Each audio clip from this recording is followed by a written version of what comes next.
Professor Sameru Sharma, principal government college of engineering and technology Jammu, professor Raja Datta, dignitaries on the dais, faculty members, देश भर से इस conference में हिस्सा ले रहे एकेडमिशियंस, इंडस्ट्री के प्रतिनिधि, स्टूडेंट्स, देवियों, सज्जनों और मित्रों, जम्मू कश्मीर में मैं सभी डेलीगेट्स का हृदय से स्वागत और अभिनंदन करता हूं। यह national conference and exhibition on emerging trends in engineering technology ऐसे समय में आयोजित हो रहा है जब हम दुनिया की 5वीं बड़ी अर्थव्यवस्था बन गए। देश के सम्माननीय प्रधानमंत्री जी ने जो लक्ष्य रखा है, आने वाले दिनों में दुनिया की तीसरी बड़ी अर्थव्यवस्था हम बनना चाहते हैं। ये $5 ट्रिलियन की इकॉनमी से $10 ट्रिलियन की इकॉनमी की यात्रा हम कैसे पूरा करेंगे। मुझे लगता है कि ये एक प्रश्न है जिस पर आप सबको विचार करना होगा।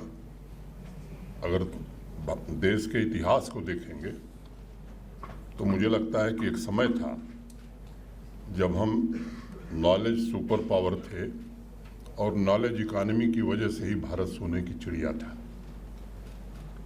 ये बात हमें समझने की है कि एक समय ऐसा आया जिसमें हमारी व्यवस्थाएं खराब हुई और उसका दुष्परिणाम देश भुगत रहा है। मैं उसके विवरण में नहीं जाना चाहता, लेकिन ये सच है। बहुत 2-3 छोटी छोटी बातें मैं आपसे करूंगा। दुनिया में जितने बड़े आविष्कार हुए, अगर आप देखेंगे तो पढ़ लिख करके लोगों ने बड़ा आविष्कार नहीं किया जिसने समाज को या पूरी मानवता को बदलने का काम किया है। पढ़े लिखे लोगों ने भी किया है, लेकिन वो पढ़ाई लिखाई के कारण नहीं, अपने प्रयोग के कारण, अपने प्रैक्टिकल के कारण। न्यूटन का नाम सब जानते हैं और मुझे लगता है कि जो भी न्यूटन के बारे में जानता है ये भी जानता है कि वो बहुत कम पढ़ा लिखा आदमी था। आइंस्टाइन पढ़े लिखे आदमी थे, लेकिन आइंस्टाइन ने जो आविष्कार किया वो पढ़ाई के कारण नहीं किया। उनके पिताजी बीमार पड़ गए, वो एक छोटी सी फैक्ट्री चलाते थे। मजबूरी में आइंस्टाइन को उस फैक्ट्री पर बैठना पड़ा और इसके कारण दुनिया को जो उन्होंने दिया, आज देश और दुनिया उन्हें याद करती है। रामानुजम का नाम आप में से अधिकांश लोग जानते हैं। मैथमेटिशियन थे, कोई बहुत पढ़े लिखे आदमी नहीं थे, लेकिन दुनिया के ग्रेटेस्ट मैथमेटिशियंस में उनकी गणना होती है। नेविगेशन का ज्ञान जब पूरी दुनिया को नहीं था, तब हमारे पानी के जहाज दुनिया के उन देशों में जाते थे जहां दूसरे देश के पानी के जहाज नहीं पहुंच पाते थे, और उसके प्रमाण आज भी मौजूद हैं। एलॉय का नाम जब दुनिया नहीं जानती थी, दुनिया का सबसे बेहतरीन स्टील इस देश में बनता था और वही पानी के जहाज स्टील लेकर के जाते थे, दुनिया के कोने कोने से सोना लेकर के आते थे। इसलिए हम सोने की चिड़िया बने थे। मुझे लगता है कि अब विचार हमको ये करना है कि वो दिशा फिर हम कैसे पकड़ सकते हैं। यात्रा वो आरंभ हुई, लेकिन अभी सफ़र बहुत लंबा है और मुझे लगता है, खासतौर से मैं विद्यार्थियों से कहना चाहता, सब लोग इंजीनियर बने कोई आवश्यक नहीं, सब लोग डॉक्टर बने कोई आवश्यक नहीं। आखिर शिक्षा है क्या? मुझे जो मोटे तौर पर बात समझ में आती है, जर्नी ऑफ सेल्फ, वो खुद की यात्रा है। और आपके की जो अंतर्ध्वनि है, दुनिया में जिसने अपनी अंतर्ध्वनि को पहचाना, पूरी दुनिया में, पूरे देश में उसने अपने ढंग का एक कीर्तिमान स्थापित किया। आप में से कुछ लोगों को मालूम होगा, कुछ को नहीं मालूम होगा, महात्मा गांधी के पास कोई लॉ की डिग्री नहीं थी। उनके पास रियली सर्टिफिकेट केवल हाई स्कूल का था। वो गए थे पढ़ाई करने बैरिस्टरी की, लेकिन प्रैक्टिसिंग लॉयर का सर्टिफिकेट लेके आए। लेकिन कौन कह सकता है कि महात्मा गांधी पढ़े लिखे नहीं थे? दुनिया में किसी भी एक व्यक्ति पर इतनी पुस्तकें नहीं लिखी गई हैं या हर साल नहीं लिखी जाती हैं जितनी महात्मा गांधी पर लिखी जाती। और जब वो थे वहाँ साउथ अफ्रीका में स्कूल चलाए उन्होंने। कुछ लोग कहते हैं कि वो तकनीकी शिक्षा के विरोधी थे। देश में आने के बाद जो महिलाओं के लिए पॉलिटेक्निक बनाया उन्होंने वर्धा में, दुनिया के उस देश के जाने माने साइंटिस्ट उसके बोर्ड पर थे। अनेक अनेक नाम आप ले सकते हैं इस तरह के। सचिन तेंदुलकर कोई बहुत पढ़े लिखे आदमी नहीं है, लेकिन कौन कहेगा कि सचिन तेंदुलकर पढ़े लिखे नहीं हैं? गरीब परिवार का एक नौजवान जिसके पास एक ही पतलून थी, स्कूल से आता था तो उसकी माँ वही पतलून धोती थी, वो गीली पतलून पहन करके क्रिकेट के मैदान पर जाकर प्रैक्टिस करता था और भारत का शीर्ष पुरस्कार उन्हें मिला। मुझे नहीं लगता कि कोई ये कह सकता है कि एक भी बात सचिन तेंदुलकर ने अपने जीवन में ऐसी कही हो जिसका विरोध कोई कर सकता है। अनेक उदाहरण ऐसे दिए जा सकते हैं। मुझे लगता है कि हमें खुद अपनी अंतर्ध्वनि को पहचानना होगा। हम करना क्या चाहते हैं? महात्मा गांधी हरिश्चंद्र, राजा हरिश्चंद्र एक नाटक चल रहा था, कक्षा 8 में पढ़ते थे।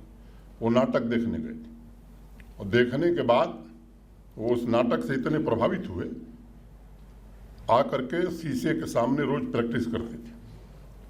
वो डायलॉग्स जो सुने थे वो बोलते थे और तब उनको समझ में आया कि मेरी अंतर्ध्वनि जो है वो सत्य है, जीवन भर सत्य पर ही चले और इसलिए इतनी बड़ी उपलब्धि प्राप्त कर सके। तो मैं खास तौर से विद्यार्थियों से कहना चाहता हूँ कि अब आप सौभाग्यशाली हैं कि एक ऐसे समय में आप पढ़ रहे हैं जब देश को एक राष्ट्रीय नई शिक्षा नीति मिली। हम लोग जब पढ़ाई करते थे, मैं समझता हूँ कि वो समय नहीं था। अब ये समय स्वाभाविक रूप से वही स्टार्टअप्स की चर्चा हो रही थी, यूनिकॉर्न्स की चर्चा हो रही थी। अब हमारा भी महत्व दुनिया में बढ़ रहा है। आज दुनिया भारत की ताकत को रिकॉग्नाइज कर रही है और मुझे लगता है कि देश दुनिया में जो इंडस्ट्रियल रिवोल्यूशन हुए, अब हम इंडस्ट्री 4.0 माने चौथा जो रिवोल्यूशन है उसको मिस करें, ये हम अफोर्ड नहीं कर सकते। और उस दिशा में हमने काफ़ी प्रगति की है। अभी कुछ पावर ग्रिड के एक सज्जन बोल रहे थे, हमने वास्तव में बहुत प्रगति की है, लेकिन मैंने कहा कि अभी हमारी यात्रा बड़ी लंबी है। जब ये सम्मेलन हो रहा है तो इंडस्ट्री 4.0 के लिए इंजीनियरिंग और टेक्नोलॉजी के क्षेत्र में 2022 की उपलब्धियों की लिस्ट तैयार हो रही है, उस पर चर्चा हो रही है, उसके कॉमर्शियल यूटिलाइजेशन की संभावनाओं को समझा और विचारा जा रहा है। यह कॉन्फ्रेंस एक प्रकार से मुझे लगता है कि इंटरडिसिप्लिनरी फोरम का एक प्लेटफॉर्म होगा जहां इंजीनियरिंग के अलग अलग क्षेत्रों के नए इनोवेशंस, नई आइडियाज़, इंडस्ट्री और एकेडमिया के सभी सम्मानित लोग संभावनाओं और चुनौतियों पर चर्चा कर सकेंगे। Let me make it very clear, extra ordinary innovations will not only change our lives but also shape the future to realize economic and social goals. Engineering technology का योगदान आज इस कदर बढ़ गया है कि हर रोज लाखों करोड़ों लोगों के जीवन को वो प्रभावित कर रहा है। इंफ्रास्ट्रक्चर, रोबोटिक्स से लेकर स्मार्ट टेक्नोलॉजी के अलग अलग क्षेत्र में आधुनिक समाज को नया स्वरूप देने में इंजीनियर्स के इनोवेशंस, इम्प्रूवमेंट का अत्यंत महत्वपूर्ण योगदान हो गया है। पहली बार आज एक ऐसे विश्व में हम जी रहे हैं जो पूरी तरह से मैन मेड हो गया है। चाहे वो कोई डिवाइस हो, कोई कलाकृति हो, मटेरियल हो या कोई सिस्टम हो समाज का, आप हर जगह देखेंगे तो इंजीनियर्स का योगदान बढ़ता ही जा रहा है। मैंने पढ़ाई जरूर की इंजीनियरिंग की, लेकिन पेशा वो नहीं अपना सका। बर्बाद देश का कुछ धन बर्बाद हुआ, मैं दूसरी दिशा में चला गया। इस वर्ष नवंबर 2022 तक जो बेस्ट इंजीनियरिंग इनोवेशंस हैं उन सभी में एक बात अगर आप गौर करेंगे तो कॉमन पाएंगे, सभी इनोवेशंस में कहीं न कहीं क्लाइमेट चेंज का असर और तेजी से बदल रही तकनीक और उसके एडॉप्शन का ट्रेंड भी शामिल दिखेगा। कुछ दिन पहले मैं आंकड़े देख रहा था, हमारे देश में पर कैपिटा ग्लास कंजम्पशन करीब करीब आज 2 किलोग्राम है और टीयर 2 और टीयर 3 की सिटीज़ में जिस प्रकार खासतौर से कोरोना के पश्चात कंस्ट्रक्शन इंडस्ट्री में ग्रोथ शुरू हुई है, मुझे लगता है कि 2025 तक पर कैपिटा कंजम्पशन 3 से 4 किलोग्राम हो जाएगा। अब ग्लास कंजम्पशन ने एक नई परिस्थिति भी पैदा की है। सोलर विंडो पैनल के इनोवेशन को एक नया आयाम दिया है और कमर्शियल मार्केट भी प्रदान किया है। एनर्जी तथा कंस्ट्रक्शन इंडस्ट्री में मैं समझता हूं कि एक नए प्रकार का विचार आया है। 4-5 वर्षों की लैब और फील्ड टेस्टिंग के पश्चात इस वर्ष ग्लास विंडो में ट्रांसपेरेंट सोलर पैनल्स का उपयोग कमर्शियली शुरू हो गया है। कंस्ट्रक्शन इंडस्ट्री से जुड़े लोगों का मानना है कि एक सामान्य घर अपनी लगभग 30 से 40% बिजली की डिमांड इस ग्लास विंडो से पूरी कर सकेगी। मैं समझता हूं कोरोना के दौरान मार्केट की डिमांड और बदलते वर्किंग एनवायरनमेंट से इंजीनियरिंग को एक नई दिशा मिली है। हेल्थ केयर टेक्नोलॉजी में भी, चाहे वो रिमोट डिवाइसेस हों, रोबोटिक्स, इन्होंने इंजीनियरिंग प्रोफेशनल्स के लिए नए अवसरों का निर्माण किया है। टेक्निकल एकेडमिक इंस्टीट्यूशंस में इंडस्ट्री 4.0 की तकनीक, या अगर मैं सीधी देहाती भाषा में कहूँ तो मैन्युफैक्चरिंग में डिजिटाइजेशन के बढ़ते प्रभाव के लिए इंडस्ट्री के साथ पार्टनरशिप की आवश्यकता महसूस की जा रही है पहले से ज़्यादा, ताकि नई पीढ़ी के इंजीनियर्स को स्मार्ट फैक्ट्रीज के लिए तैयार किया जा सके। मुझे याद है इस वर्ष जनवरी में एकेडमिया और इंडस्ट्रीज के पार्टनरशिप द्वारा ऑटोमोबाइल इंडस्ट्री में ऐसे पेंट कोटिंग का इन्वेंशन हुआ है जो मुताबिक के अनुसार रंग भी बदलेगा और गर्मी हीट भी पैदा करेगा। इस समय इन्वेंटर्स के सामने इस इन्वेंशन के कमर्शियल उत्पाद की चुनौती थी उनके सामने उस समय। कुछ दिन पहले मैंने अखबार में पढ़ा कि इस क्षेत्र से जुड़े इनोवेटर्स ऑटोमोबाइल की बड़ी कंपनी BMW के साथ मिलकर के इसे कैसे कमर्शियलाइज किया जाए इसका प्रयत्न कर रहे हैं। और जो उस आर्टिकल में लिखा था, इस वर्ष के अंत तक वो मॉडल इंडिया में भी उपलब्ध होगा, ऐसा मैंने अखबारों में पढ़ा। अब इंजीनियरिंग टेक्नोलॉजी से जुड़ी एक और महत्वपूर्ण घटना मुझे याद आती है। वर्ष 2016 में NIT सूरत और IIT दिल्ली ने मिलकर एक सर्वे किया और उन्होंने पाया कि सबसे ज़्यादा एक्सीडेंट डेथ कंस्ट्रक्शन इंडस्ट्री में ही हो रही है।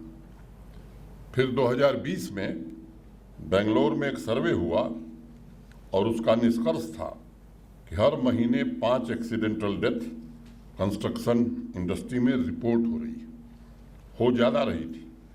आर्टिफिशियल इंटेलिजेंस, मशीन लर्निंग और सिविल इंजीनियरिंग के इनोवेटर्स ने मिलकर के एक सेफ्टी टूल तैयार किया और कंस्ट्रक्शन साइट पर एक्सीडेंट प्रोन जगहों के बारे में वो इंस्ट्रूमेंट आगाह करे, ये सुनिश्चित किया गया और एक्सीडेंट फ्री जॉब साइट का सपना साकार हो गया। मुझे लगता है कि ये सब सवाल हैं। अब अगर हम यहाँ के इंजीनियरिंग कॉलेज में पढ़ रहे हैं तो हमारा उद्देश्य क्या होना चाहिए? मुझे लगता है कि जो जम्मू की समस्याएं हैं, क्या उन पर हम सोच सकते हैं कि हम क्या काम करेंगे? अभी पावर ग्रिड के CGM बोल रहे थे, बिजली की खपत के बारे में आप सबको मालूम है मांग हर साल 12% 13% बढ़ती जा रही है। एक यहाँ भ्रम है लोगों को कि 3400-3500 मेगावाट बिजली बनती है। ये फैक्ट मैं बताना चाहता हूँ कि यहाँ कुल जनरेशन इस समय 206 मेगावाट। यहाँ कहानी बहुत कही जाती थी कि हमारा पानी, हमारी बिजली, ये देश में कैसे जाएगा। देश से अगर बिजली नहीं आएगी तो यकीन मानिए जम्मू कश्मीर अंधेरे में ही रहेगा। जो बिजली मिले वो देश के बाहरी राज्यों से आ रही है। हमने कोशिश शुरू की है कि बिजली का उत्पादन बढ़े। क्या हम ये विचार कर सकते हैं कि बिजली उत्पादन के और साधन क्या हो सकते हैं?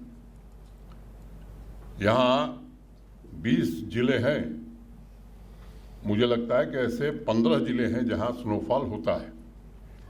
अब हॉट मिक्स की टेक्नोलॉजी बड़ी पुरानी हो गई। दुनिया के अनेक देशों में कोल्ड मिक्स टेक्नोलॉजी के आधार पर सड़कें बनाई जा रही।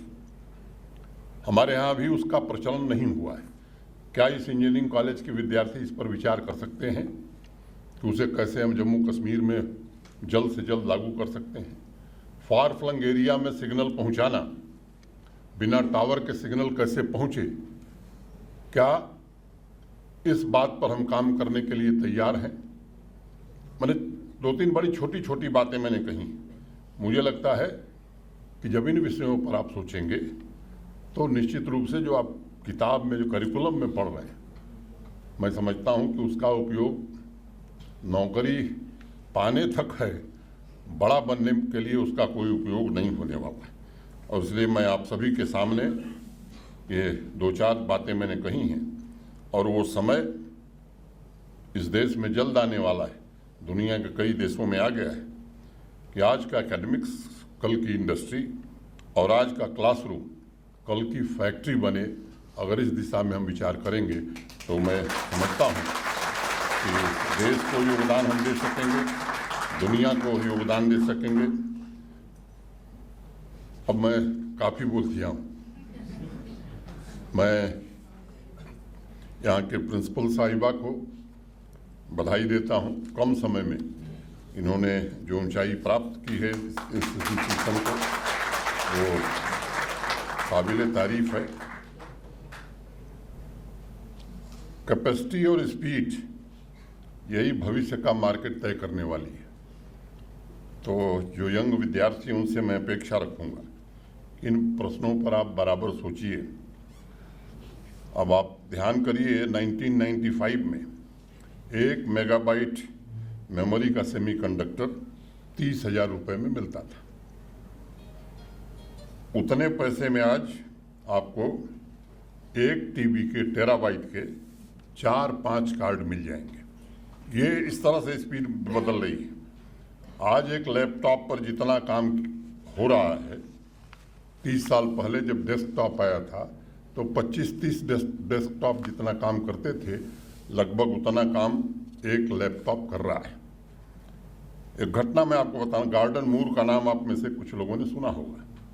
सेमीकंडक्टर तथा उन्होंने एक बात कही कि सेमीकंडक्टर तथा कंप्यूटर इंडस्ट्री की जो ग्रोथ ट्रेजेक्टरी है और उसकी जो स्पीड है उसके बारे में उन्होंने कहा कि जिस तेज़ी से सेमीकंडक्टर में डेवलपमेंट हो रहा है, उतनी तेज़ी से ऑटोमोबाइल क्षेत्र में प्रगति होती तो शायद पार्किंग टिकट और एक कार की कीमत बराबर होती। अब दुनिया इस तरह के स्पीड की गति की उम्मीद कर रही है और मैं मानता हूं कि मूर शायद सही कह रहे थे, क्योंकि 50 वर्षों में सेमीकंडक्टर इंडस्ट्री में लगभग 20% की ग्रोथ सालाना हुई है और भविष्य में यही टेक्नोलॉजी मार्केट में रिलेवेंट होगी जो लगातार इवॉल्व होगी। मैं समझता हूं इन प्रश्नों पर आज की युवा पीढ़ी को विशेष रूप से विचार करने की ज़रूरत है। देश आपका इंतज़ार कर रहा है। संभावनाएं और अवसर पर्याप्त हैं आज आपके पास। मैं ईश्वर से प्रार्थना करता हूं कि इन चुनौतियों का सामना करते हुए जम्मू कश्मीर के युवा जम्मू कश्मीर को आगे बढ़ाने में और भारत को भी आत्मनिर्भर केवल बनाने में नहीं बल्कि नॉलेज सुपर पावर बनाने में, नॉलेज इकॉनमी बनाने में आप सब भी योगदान दे सकें। इतनी ही बात कहता हुआ मैं आप सबके प्रति हृदय से कृतज्ञता ज्ञापित करते हुए अपनी बात पूरी करता हूँ। धन्यवाद। जय भारत।